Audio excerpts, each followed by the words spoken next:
Bakit nga ba nagtatae ang mga baboy? Ano ang mga dahilan?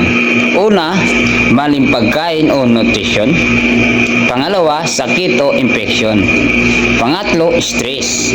Pangapat, mga toxin o chemical. Tips para maiwasan ang pagtatae. Siguraduhing malinis ang kulungan at tubig. Pangalawa, bigyan ng balanced diet at huwag biglaing palitan ang feeds. Pangatlo, iwasan ang overcrowding at stress sa mga baboy. Pangapat, magbigay ng vitamins tulad nila ma'am at sir na sa kanilang baboyan. Makakatulong din po sa pagtatay. Kasi dati po pag mainit, tatay. Kasi dati po pag mainit, magtatay yung biig. Pag malamig, magtatay din po yung biig. Kaya kailangan normal lang dapat.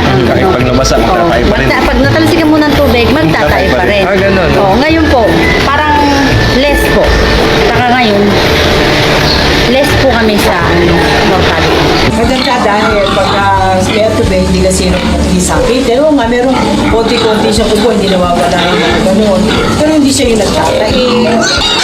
Sinubukan ko bumili ng ilang kilo. Tapos hindi ko pinapansin yung atomy na yan na magkasakit yung malaga kong biik. Sinubukan ko kung ibigay. Nagulat nga ako at tumakas. Ano pong naging sakit niya? Tatay siya. Nagtutunaw po ako ng atomy sa tubig. Tapos ginagamitan ko ng dropper. Sinuspa ko sa mga isang kutsarita, ganyan. Siguro mga 5 days na binibigyan ko siya ng nakikita ko nag-improve. Lumakas siya tapos na-overtake pa niyang paglaki yung mga kapatid niya.